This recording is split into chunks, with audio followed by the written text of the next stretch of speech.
Realize how the day has almost passed by, and we are here at the finale, the final panel discussion, which is on the topic Future of Industrial Growth for the MSMEs in Gujarat. And we have our panelists and the moderator over here. So let's get the ball rolling. We have our moderator with us, a TEDx speaker, an acclaimed author, and the ingenious mind steering Magic Windows. He also has his beautiful stall over there, and do not forget to have the lovely cookies and coffee as well over there. A gold medalist from the renowned CEPT University, not just an entrepreneur, but a visionary leading startups like Rising Circle and Unicorn. His global impact is evident as a keynote speaker at the Mind Valley University in Estonia, showcasing his multifaceted brilliance. And we are indeed honored to have him as a moderator. So with your applause, let's welcome Vishal Gunani over here as the moderator for our panel discussion. Thank you. Welcome. I told you, don't take a chance with that. Thank you. Thank you, Lippy, for the wonderful introduction. Before any further delay, I'm sure you're all pretty much tired, but yet here. So first of all, thank you very much for coming up in large numbers. I'll quickly introduce all the panelists and welcome them here on the dais with me. With every introduction, I want a round of applause. We'll begin with Mr. Tejas Mehta, the dynamic chairman of the MSME committee at GCCI, also serving as a vice president of ASM International Gujarat chapter. As a driving force behind Tejas Metal and Plast Products for 12 years, he excels in crafting customized mechanical production parts, gadgets, and hand tools. Tejas' leadership extends across varied industries, making him a standout in material-centric engineering. Join us in welcoming the visionary on the panel, please, Mr. Tejas Mehta. Next on the dais, I'm going to invite Mr. Umang Patel. I would like to extend a warm invitation to you, Umang, the youngest director of Flexibond Group, leading marketing and branding since 2017. With an international exposure from USA and studies in Germany, Umang is not only a corporate trailblazer, but also a devoted philanthropist. Wonderful. Actively contributing to Arova Foundation for the betterment of the unprivileged children. Welcome, Umang, on the dais, please. Round of applause. Thank you, Umang. Next on the list, we have Mr. Nirav Kothary. A warm welcome to you, Nirav, sir.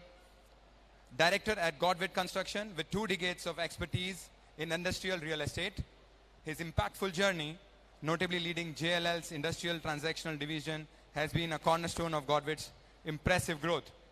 His mastery in construction, urban development, and planning plays a pivotal role, ensuring Godwitt's projects consistently achieve the zenith in quality and sustainability. We are absolutely thrilled to have you here. Please welcome Mr. Nirav Kothary. Next, I'll give a very warm welcome to my friend, Mr. Swar, the dynamic managing director of Sujako Industries Private Limited, with an engineering education from Nirma University, a post-graduation from St. Joe State University as a J.N. Tata scholar, and an MBA from ISB Hyderabad. Mr. Shah has steered Sujako to unparalleled success since 1977. Brilliant. Thrilled to have his expertise and vision illuminate the stage today. Warm welcome, Mr. Swar. And last, and I'm sure you've all been waiting for this man here, a warm welcome to our distinguished panelist, Mr. R.D. Barhatt. He's a Joint Commissioner of Industries and General Manager at the Director Industries Center in Ahmedabad. Armed with qualifications from premium institutes and illustrious 30 years plus experience, he brings a wealth of expertise, especially in MSME, development, salt industries, textile industries, and startups. We are all absolutely delighted to have you here. Warm welcome from Mr. R.D. Barhatt.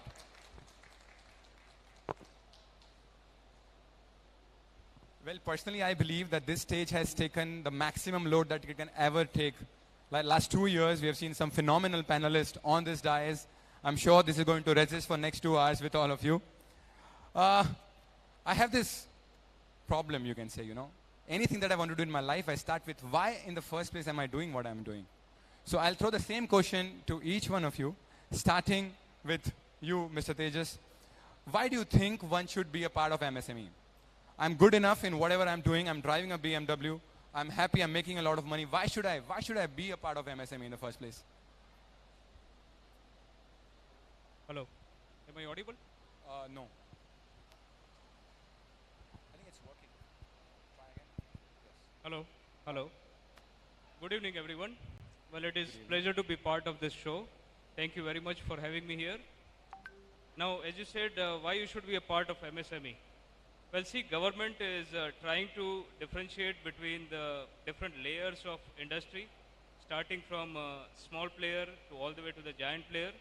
And they have a specific, criteria to organize all these different types of industries. So this is why they have this different layers of industries. And by keeping them in different baskets, they know the presence of how many micro players are there, how many small industries are there, how many medium industries are there. And that way they can tailor-made the schemes or the assistance schemes for the development of those industries. So let's say a small player today, they want to become a large company. And by getting incentive schemes from the government, they can become a bigger player tomorrow. They can find, or government can tailor-made the solution for them, tailor-made the specific schemes for them, and that's how they can climb the ladder and become a better player tomorrow and get the growth opportunities for them. Fantastic. Fantastic. I think it was pretty clear from what government is offering. I would like to throw the same question to an industrialist, Mr. Shah. Swar, if you can mention, okay, you have been a part of MSME, you have been getting a lot of benefits. If you can share one example quickly with the audience so that they know that whether they should become a part of MSME or not. Right. So I think one thing where MSME, being part of the MSME or a registered MSME manufacturer has helped me a lot has been government contracting. Right. So there are policies for MSME players, for SSI, small scale industry players, to get some price preference when it comes to tendering. All right. So compared to a non-MSME corporate, a large corporation, government gives MSME up to 15% of price preference when it comes to tender contracting. All and right. I think for a players like us who aspire to be big, go big, or become more organized, becoming better, that's a huge thing, because we get our foot in the door, and that's where we get some really good. Swar, so if I put across another question to you, for my understanding and for the understanding of everyone out here, for example, if you have filled up a tender wherein somebody else is L1 and he has quoted, say, 1 crore, and your is about, say, 1 crore 8 lakhs, who gets the tender? It depends on who the other player, who the other party is. Perfect. Right? So if, okay, just to put it more clear, if the other person is not registered as MSME and you are registered at MSME, right, what benefit do you get? Then the MSME manufacturer will get the preference. You will get a preference over somebody who is not registered as an MSME. Right. All right, that's wonderful. Lastly, I'll throw the same question to Barhatt sir. Sir,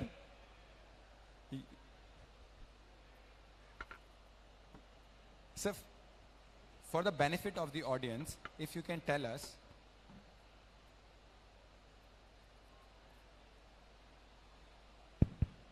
so for the benefit of our people, if you can tell us, why should I be registered as MSME? What benefits is the government providing to me if I register at MSME? Okay.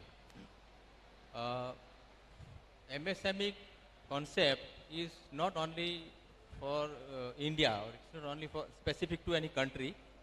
All over the world, MSME concept is there.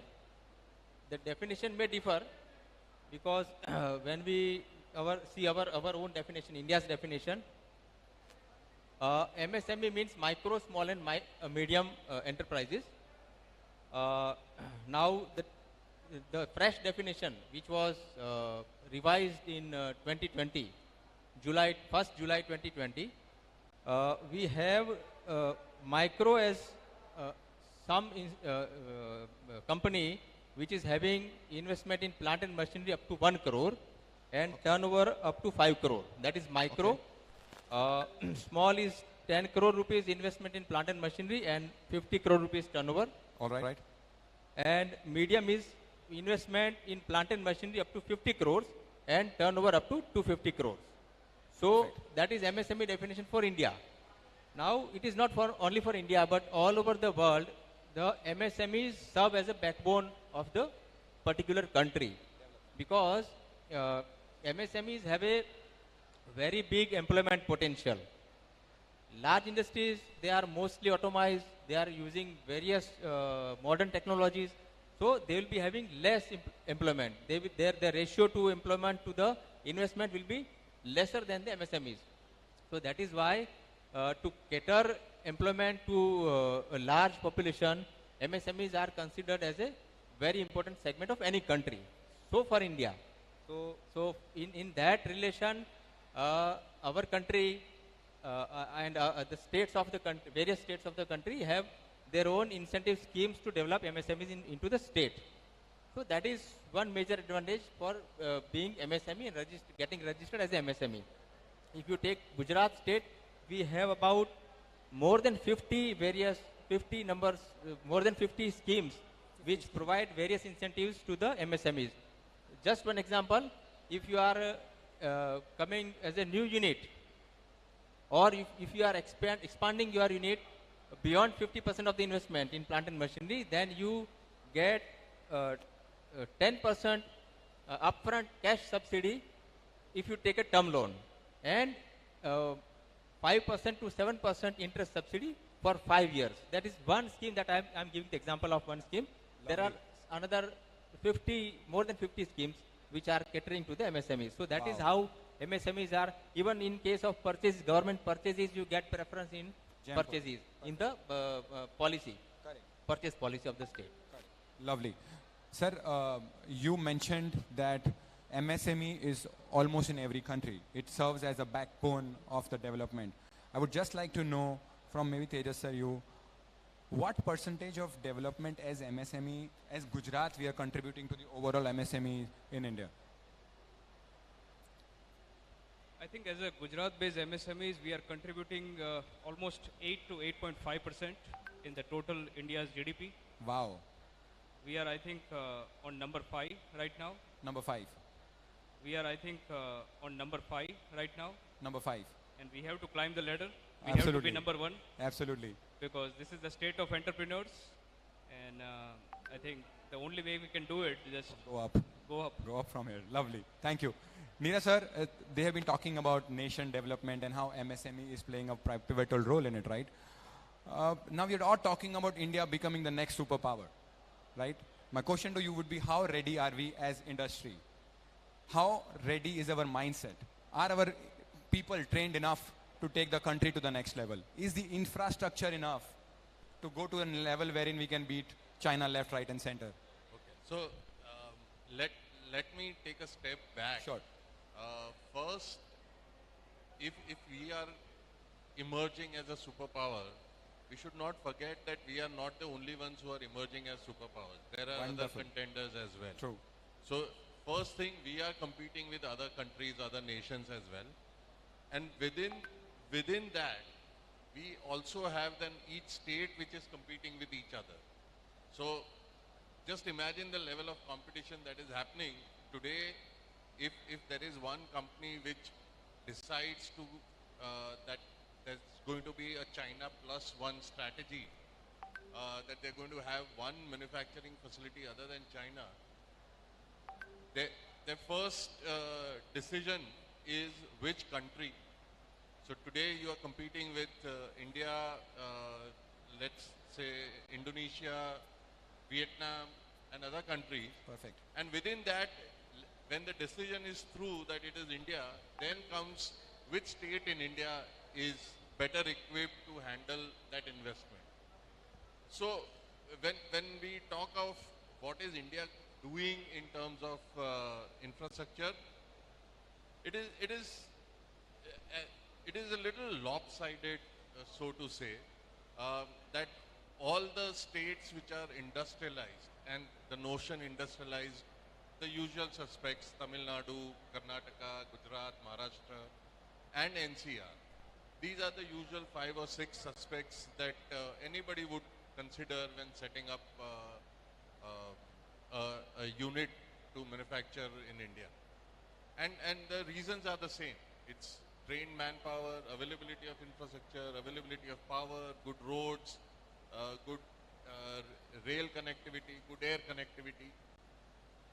Last but not the least is availability of immediate market in the surrounding areas. So when a company comes to India, it's not that they are here only to export to other countries. Their first thing that they want is a market itself. Why would not somebody not go to Vietnam? Because the Vietnamese market itself is so small. Whereas as compared to the domestic market in India, that the choice then becomes India. Why was China a choice?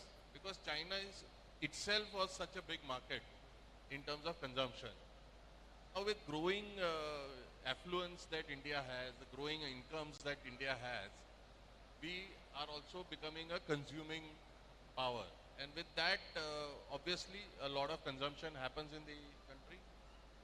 However, economic development is lopsided. As I mentioned, Northeast is still trailing, eastern part of the country is still trailing, central part of India is still trailing. But North, West and South are pretty sorted in terms of economic growth, infrastructure growth, skill availability, skilled manpower which is available. Unfortunately, the skilled manpower comes from eastern part of the country. True. So that's the sad bit of it. But we are trying to get there where it's a more developed, more evolved economy to handle investments. Whether it is domestic or international, that doesn't really matter. But it's the infrastructure and the market which has to kind of cater to that investment. Wonderful. Thank you. Just to add to what Nirav sir rightly mentioned, when Apple decided to move its manufacturing from China to some other Asian countries, they first preferred Vietnam over India. Okay, but as soon as they entered Vietnam and they hired about 30,000 people, overall wages went up of the entire industry. Right now, coming to India, as you rightly mentioned, we have a consuming power of 1.5 billion people in the country. So we always have that additional edge over other countries in terms of growth. My next question to you, Umang, because we are talking about serving the nation at large. The Fogs of the world, the Adanis of the world, the Nirmas of the world comes from this land. Okay, and we just had a quick chat and you said you are already in about 25 cities in the country. What does it take for a small player to become a national player or make a brand which people recognize very easily? So as I mentioned that Fog is a brand of Winnie Cosmetics. So when they entered into the market, at that time, I think Nivea, X and Wildstone was the key players who was serving this particular fragrance market. So at that time, what Winnie Cosmetics do, that they find out the problem. They find out that when customers are using the perfumes, it was not lasting long. So what they find out the actual problem that કોઈ ઓફિસે જાય છે meanwhile ત્યાં પહોંચે ત્યાં fragrance નથી રહેતી. So they find out the actual problem that the fragrance is not longer lasting. The first problem. The second problem was at that time these sprays were available in gas form. It was not available in liquid form. So they find out these two particular problems and they find out the solution in terms of liquid fragrance, and they are claiming, if you have seen their marketing campaigns, that they are claiming that their perfume will have 800 or 700 sprays in one single bottle. So first they find out the actual problem. So everybody was thinking that fragrance is lasting along, even this is available in liquid form, so price would be higher. But Winnie Cosmetics do a reverse thing. They kept the price at a reasonable rate. So if you I don't know the actual price, but if you find a particular bottle of fog spray, it comes around 90 to 200 rupees. So for 100 ml, 800 sprays and 200 price. So it is nearly about 30 paisa per spray. So they are giving in a bulk quantity, in a liquid form. So they not only solve the problem. Apart from this, the third point they focus more is distribution channel. From mall to stationery or kirana store, you will find this Lovely. fog spray very easily. Fantastic, fantastic. Sir, we'll talk about cross-industry training, okay? My question to, first of all, people from the industry would be, say to Swar here, is can we take a manufacturing of a furniture industry into somebody who has been into aerospace industry or say automobile, right? Can we have a cross-industry training wherein we can go there, learn something which they are doing, which we are not doing as a hardware industry, and maybe scale up, maybe have less, negative products as compared to what we are producing right now? Can we do that? And are we doing that in the first place?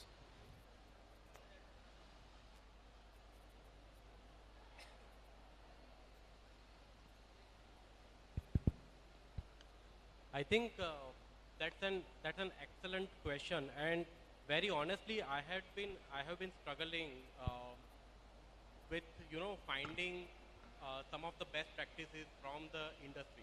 So somebody suggested a book called Checklist Manifesto. Checklist Manifesto.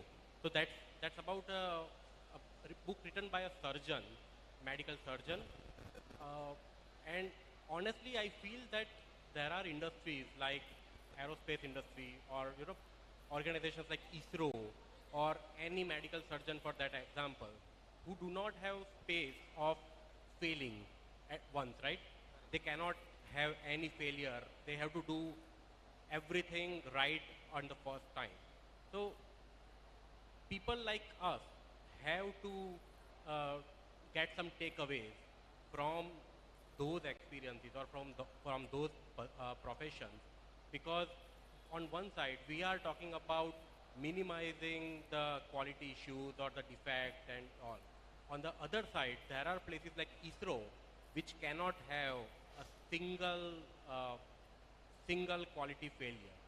So I think that's a very valid point, that there has to be cross industry knowledge sharing, or people from furniture or hardware industry or building material industry, they definitely can look around and find this best practices anywhere. Wonderful. Sir, same, sir, to Barhatt, sir. Can we do something at the government level wherein such conferences can happen, which brings people together from different industries just so as they can learn from each other? In fact, as of now, there is no direct government intervention into such sort of activities, but government is having a skill development network through ITIs and other institutes. We are promoting center of excellences in various sectors. So, and apart from that, when you talk about cross-industry exchange of skill, in general, I would say that there are always some sort of best practices for various industries. So, True. It may be generalized also. So when you talk about cross-industry exchange, you always can have a chance of adopting best practices from other industries. I mean, considering the kind of commonalities of various segments of sectors of industries. Oh, wonderful. Just another question to you, sir. Sir, is there some quality certifications given from MSME department to certain industries? Say in terms of, I just read about Z certificate, right? If you can throw some more light for our audience on the same thing. What is that certification and how can we get it? Yeah, there is one zero effect, zero defect certification from Quality Council of India, which is promoting, actually QCI is promoting body for quality certification. So this zero effect, zero defect is, in short form, it is called Z certification. It has various categories. It starts from a registration, very simple registration. Then it comes to bronze certificate, silver certificate, and gold certificate. bronze certificate as of now is free from government. There are agencies working into getting this certificate done, and it is basically government's approach is to encourage industries to have very minimal common quality consciousness, bringing into the procedures and the infrastructure of the unit, industrial unit. As the stages progress, the compliances will increase, but the bronze is very minimal level of certification, which is given free, and in future for any MSME to export its products to other countries, this certification will be of importance to industry. It is pride for us, for the state, that now we have been ranked first into this certifications number. Wow. Before Vibrant event, we approached, we had a campaign, and we were declared to be So sir, when you say we are number one in the country when it comes to Z certification, how do we qualify that? Is the number of certificates that we have? How do we say that we are number one in Z certification in number the of country? certifications. Number of certifications. Okay, how many do we have currently? Roughly? Number I don't have, today's number I don't have, but we are, Karnataka was before. Oh, fantastic. And we had a whole month, and after very aggressive, we put Karnataka. Oh, wonderful. Yeah. Wonderful. Sir, question to you, Tejas sir. Just talking more on Z certification. Can you please throw some light on, like in the startup world, we call it as an asset-light model. Okay, do we have something similar for SMEs industry? For example, I heard something about lean certification, lean management. We have been hearing and reading a lot about this in MBA schools and colleges. How do you actually implement this on the floor? Well, lean is a philosophy. It was originated in Japan, and it's a very interesting philosophy. If you see in detail that if you make your production, if you eliminate all the waste from the production system, it becomes so efficient that your production becomes more cost effective. Your production items become more quality, defect free. So that is the motive behind the lean manufacturing. And to implement lean, there are various, first of all, it's a mentality of an entrepreneur to make their production defect free and more efficient. So whatever products they are manufacturing, that is more cost effective and that is more defect free. And in order to drive that mentality, it comes from the entrepreneur mindset, and also there are consultants available who can help you do that. They analyze your complete production system step by step, and they go in very much detail that if you are making X item, what are the things involved from the raw material point of view, what are the processes involved. They go in very depth. They do the time study, that each and every step, how many time it takes to make it, to do the step, and then they analyze it and they try to see what are the non-productive activities in that. After that time study, you find out that X amount of time we can definitely save if we do this, if we give the training to the employees, if we give them the training that becoming lean is ultimately driving the growth of the industry, and at the end of the day, you become more efficient and your product becomes more defect free.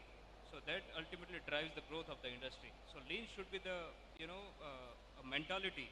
Lean can be also implemented in the office. Okay. Lean can be implemented in the office. Whatever paperwork we are doing on the daily basis, whatever emails we are doing on the daily basis, if we do effective emails, if we do the effective paperwork, that can save a lot of time, that can eliminate the clutter and make things more efficient. Sir, as a start, yeah, please. I'll just add to that. The auto industry is one industry where lean manufacturing is implemented to the T. It is to such an extent that companies like Toyota would tell all its vendors, which are auto component guys, and all typically MSME companies, that you should not even have 2 days of inventory in your plant. Okay. Today you manufacture and it goes straight onto the assembly line. If you have, let's say, more than 2 days of inventory in your plant, there is an interest cost, and that interest cost is a wastage. That needs to be passed on to Toyota, that wastage. So one should go to that level where lean is so lean that you manufacture today and you sell today. Wow. That is the level of lean that companies work on. Toyota is the extreme end of lean. When we talk of Toyota, they would say if a building is to be put to production tomorrow, it should only end today. Whereas an Indian company would say the building should end 3 months ago, and then we will occupy it, we will do whatever that we need to do. True. But Toyota will say no, if the building is going to be put to use tomorrow, it should be finished today. That is the level of lean that Wonderful. companies have gone out and achieved. So since you mentioned about Toyota, right? How can we learn from Toyota? Like for example, Maruti now joined hands with Toyota and they are producing the products today together, right? So it's basically a technology transfer.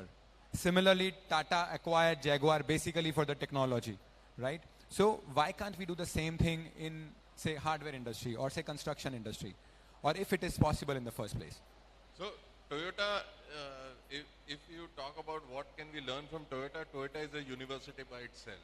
You know, you can learn so many things from the way they handle business on a day-to-day basis. Not just manufacturing cars, but everything else.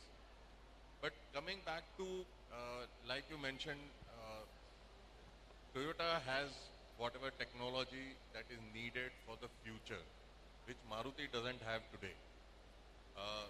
Jaguar Land Rover has the technology that Tata needs, but it doesn't have today.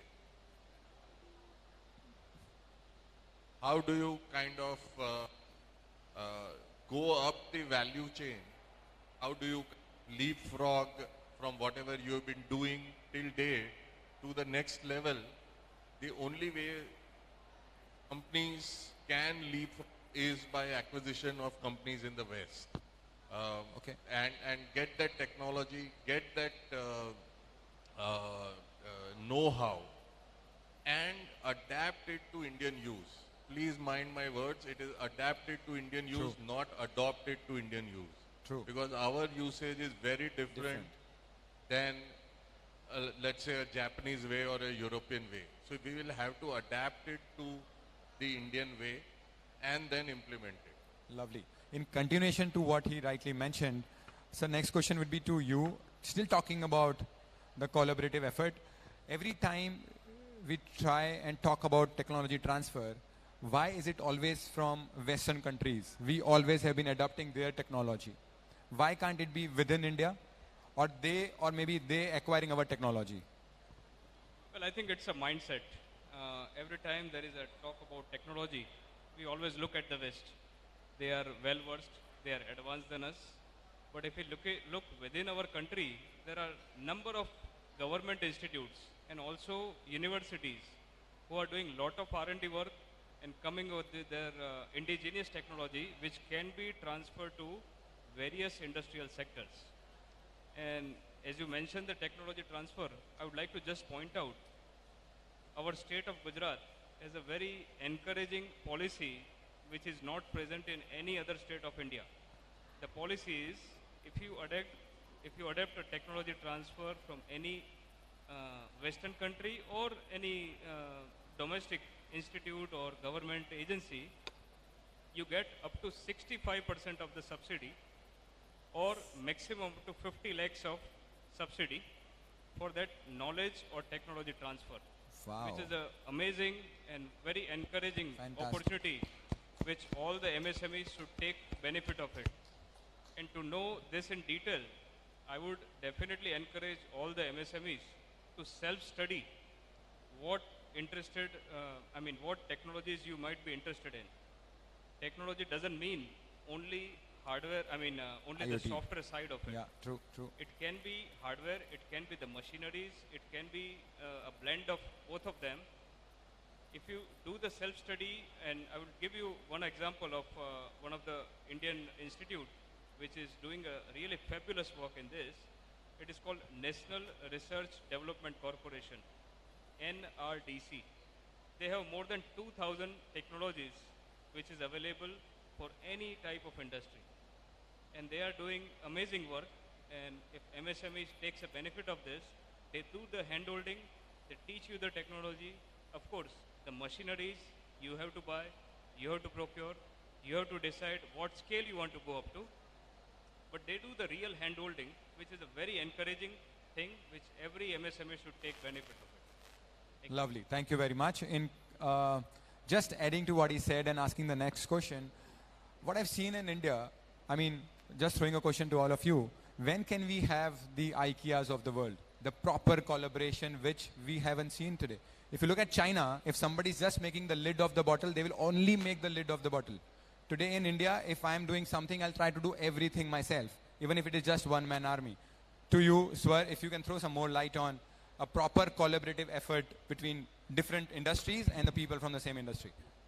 So, you absolutely rightly mentioned that the collaboration is missing big time in MSMEs. So, for example, only if I talk about the furniture industry or the furniture manufacturers, we do have some associations maybe, okay, but there is no full-fledged collaboration going on. There is no, let's say for example, I have some spare capacity for manufacturing, whereas he's sitting on the pile of orders and he's not able to manufacture, fulfill, right? Correct. So there has to be some way of collaborating between us or between the manufacturers, because everyone has their own weaknesses and strengths, right?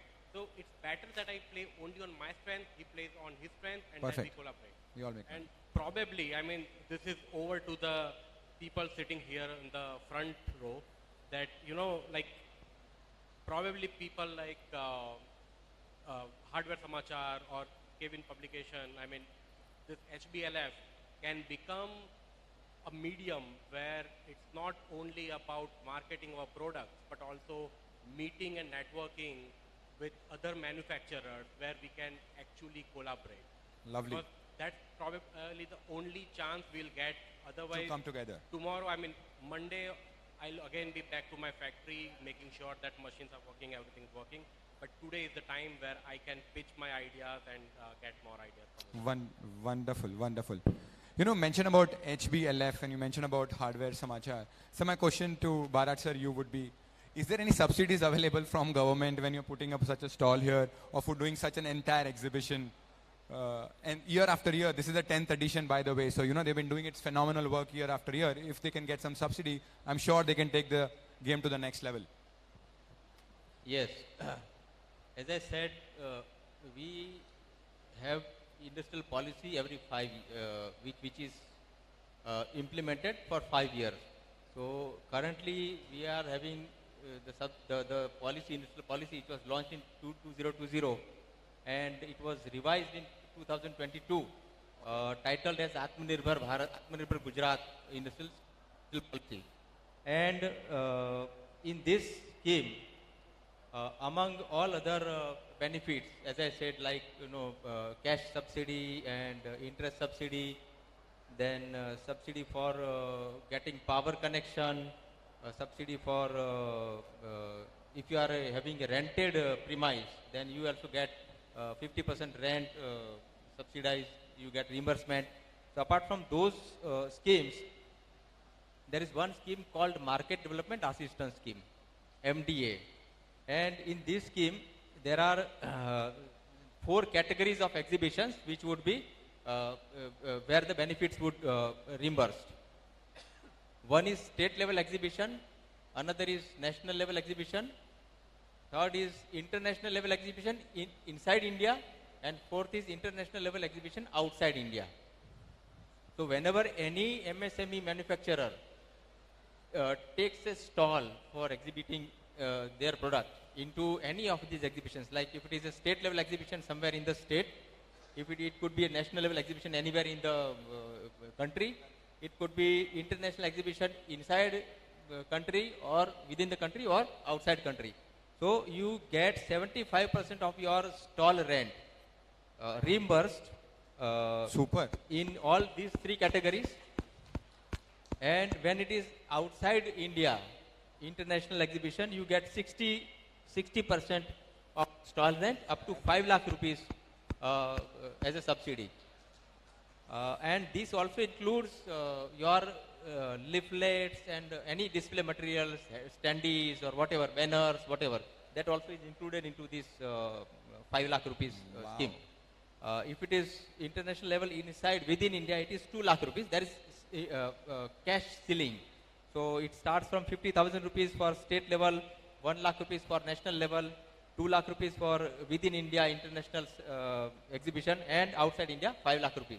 So any MSME manufacturer which is taking part into exhibition and getting a stall, this amount will be reimbursed. Wow. There are the details are available in the website, because there are always some terms and conditions, like time limit for applying. Like within 6 months you have to apply. Okay. If you apply after 2 years, you will not get it. So there are certain sort of terms which you have to comply. Then you can get these reimbursements. Wow, fantastic. Excellent. Sir, I was reading your bio and I also read that you are very closely working with startups. Okay, here I am, wherein I have a traditional business which is running over 10 years, which is Magic Windows. And on the other side, I have a couple of startups. What I've seen is, for fundraising, it's very easy for a startup to get funds from the market. The investors are ready to invest money. When it comes to MSME, for example, somebody who has like 10 years and 15 years of experience, having a staff of over, say, 100 people, have been producing results year after year after year, and yet not getting funded from the market, as against startup who has just had an idea and is raising millions of dollars. Your ideas, why is this parity between the two? See, basically, startups, as we define, they are supposed to bring some solution to the present problems, the present issues. If you take the example of Ola and Uber, the very early startups, they presented what? They presented a new sort of business model. They presented some game-changing laws of the business. So, whenever anything which is defined as a startup for us or for the state, even we are running a startup policy. We are selecting innovative, people who are having some innovative ideas, and we fund them. We have a scheme among all other schemes. We fund them. In Gujarat, through this scheme, we have now a network of 50 plus institutes which are of the level of colleges and universities and private incubators also. So through this network, we get people who have researched something, who have some idea, some concept which is likely to be materialized into a big sort of product which would change the games of the, change the rules Wonderful. of the game. Yeah. So those startups, up to 30 lakh rupees for developing a prototype, we fund them. Correct. Above that, we have a fund for value of death stage of the startup, which we operate through the GVFL, Gujarat Venture Finance Limited. So this is what Gujarat state is doing for startups. And why startups are to be funded is because they provide a new sort of solutions to the problem. Solutions to the problems. There may be some problems which were solutions in earlier days, like mobility. Now mobility was through petrol and diesel, conventional fossil fuels. Now somebody comes with a solution for the problems which these have created. Fossil fuels have created problems of pollution and other, global warming and all that. So somebody is coming out with EV, somebody is coming out with green hydrogen sort of thing. So that is why the startups which are presenting the solutions to the problems now existing, the modern era is facing, that is why they are important. So that is why they are getting more funding easily. Lovely. Okay, can we have a collaboration between an MSME And because you said startups are the one who are actually providing a solution to a problem, if you can answer this question, can they contribute to a growth of a MSME? Can we have a collaboration between MSME and a startup ecosystem? Certainly, why not? See, MSMEs, as we see it, they are not coming up with their problem statements. Very true. There are a number of institutes available who are working with the startups to, tailor-made new solutions for them. And if MSMEs come forward with their problem statements, that gives avenue for the startups to innovate something new for them, to, find out solution for the MSMEs problem. And there are a few examples like iHub, iCreate, and number of other institutes as well. They have dedicated startup incubation center. The main responsibility of those iCube or iHub is, innovate and come up with a new solution for this MSMEs, but only if they have problem statements from the industry. Then and then only they can come up with the solution for them. Fantastic. And after trying and testing, the startup can make things better, more fit for the industries. Wonderful. Before I open it for the audience, I have one last and a very important question which I have clearly written because I don't want to quote this wrong to you, Umang. What is the new, there's this new clause in the income tax, which is 43BH, right? Which is for the outstanding dues for the MSME. So nowadays, this is the talk of the town, that income tax 43BH. So this is the clause which helps MSME to get their payments on time.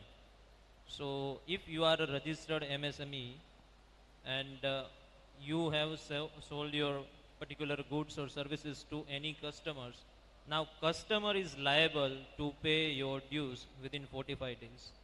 And if he is not able to pay their dues within a 45 days, they have to consider this particular amount as their income, and they have to pay tax on this amount. Wonderful. Let's hear it from the horse's mouth. Sir, what is the new clause 43BH and how do you think this will add to the benefits of the MSME in the long term? Can you come again? The new income tax clause 43BH, that the dues should be paid in 45 days. Okay. If you can throw some more light on it. Actually, the MSMED Act came into existence in 2006. All right. So since then, there was a provision for delay payment for the MSMEs. For the MSMEs which have issue with their clients, and whenever there is a delay from the clients, they would be suffering by way of lack of working capital for their business to continue. So in that line only, MSEFC, Micro and Small Enterprises Facilitation Council was formed. Right. And this council's work was kind of quasi-judicial, where, if an MSME is having problem with the payments from the clients, then if they go to civil court, it will take very long time.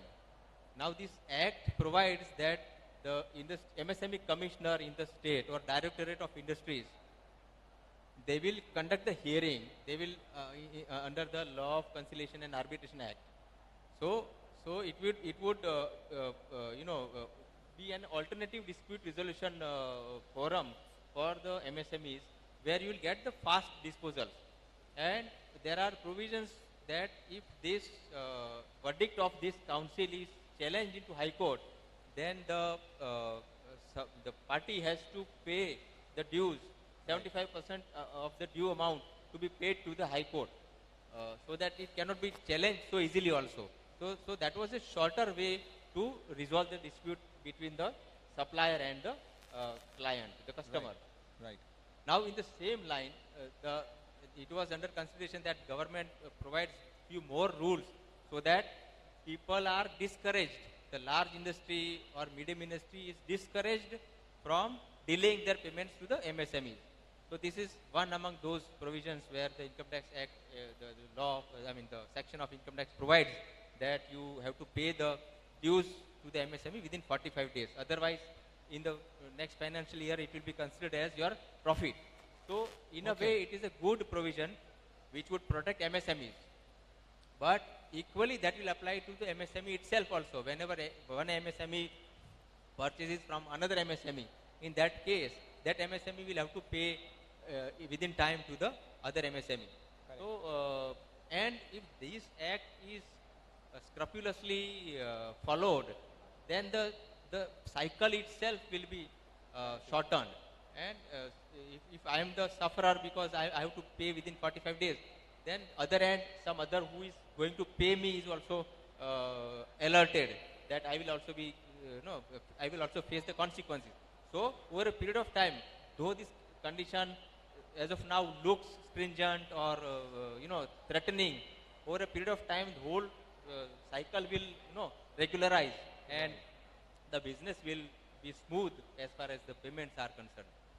Fantastic, fantastic. I think it's a win-win-win situation for everyone, because today, as an entrepreneur, we are more worried about the payments, that whether we'll receive or not receive within the stipulated time period. Now here we can focus more on growing the business than just being worried about the payments. I open it to the audience if you have any questions, because this is the best panel that you can ever get to ask any question on the lines of MSME.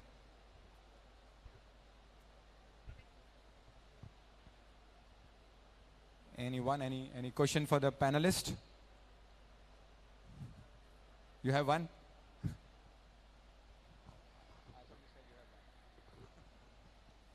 Considering that you were asking all the questions and we have such a good panel, I'm still thinking of a question to ask. I think in continuation to the previous panel, my question will be very general. How optimistic are we about the industry in general? See, city bach gayi. How optimistic are we about the industry in general? Because we have so many industry manufacturers here. I wish there were more of them in the audience, actually, because this was really for their benefit. But conclusively, what would you say? Any one of you, please.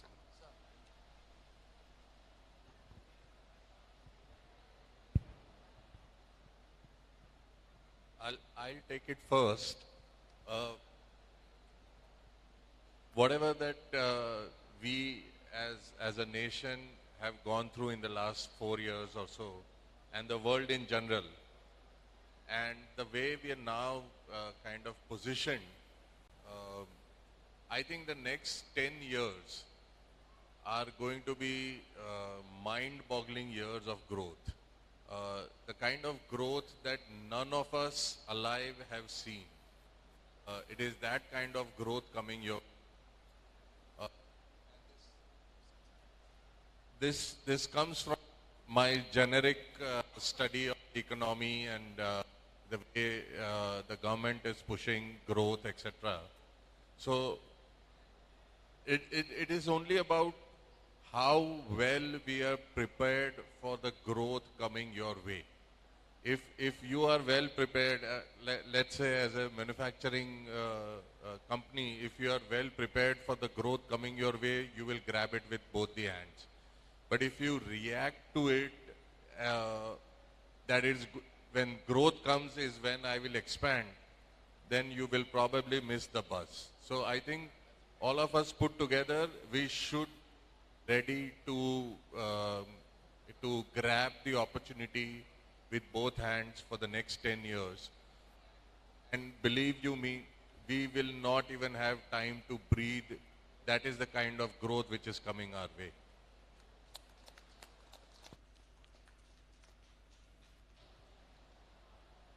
So for the future, I would like to say that our Honorable Prime Minister said that we will become a $5 trillion economy by 2025. And for your surprise that if we compare the GDP of our nation, the growth rate is lower than the GSDP of Gujarat state.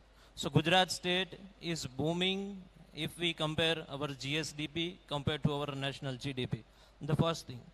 The second thing is that I will not say about 2 or 3 or 5 years, but within a year, when GST was implied, we were hesitant how it will work, how it will not work.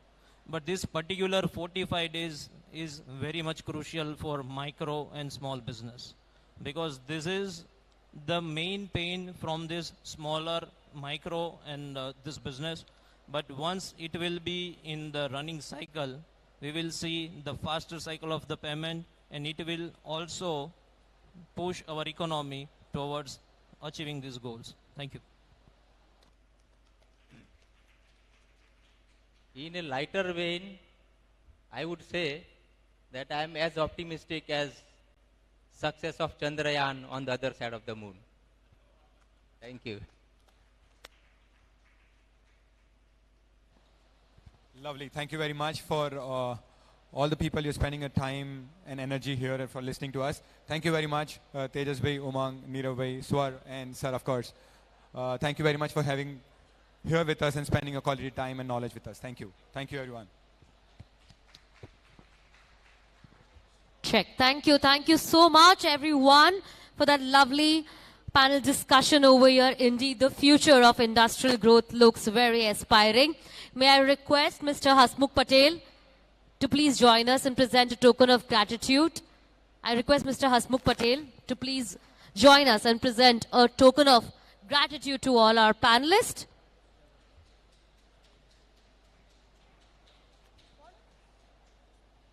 Thank you so much, Mr. Tejas Mehta, for joining us today over here.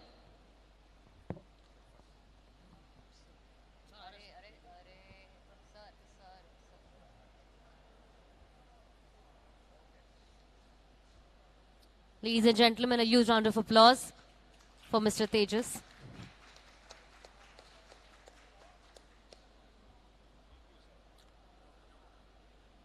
Thank you, Mr. Nirav, for joining us.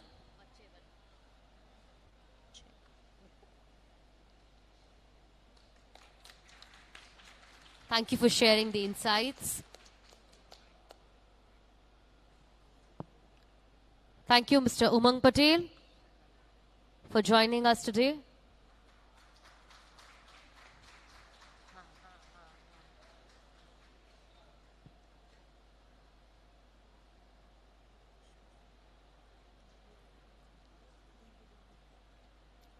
We would also like to extend our gratitude to Mr.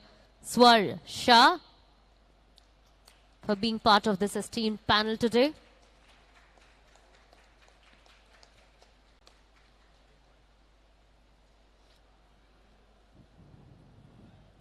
Thank you, Mr. R.D. Barhatt, for joining us at the HBLF 2024.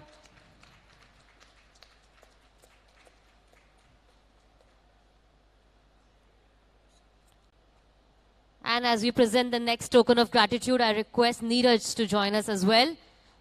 Thank you to our moderator, Vishal, for joining us and for moderating the entire session so well. Without the perfect set of questions, it wouldn't have been possible to extract the right knowledge. Thank you. Thank you so much. Let's have a picture of all the panelists and the moderator along with Neeraj and Mr. Hasmukh.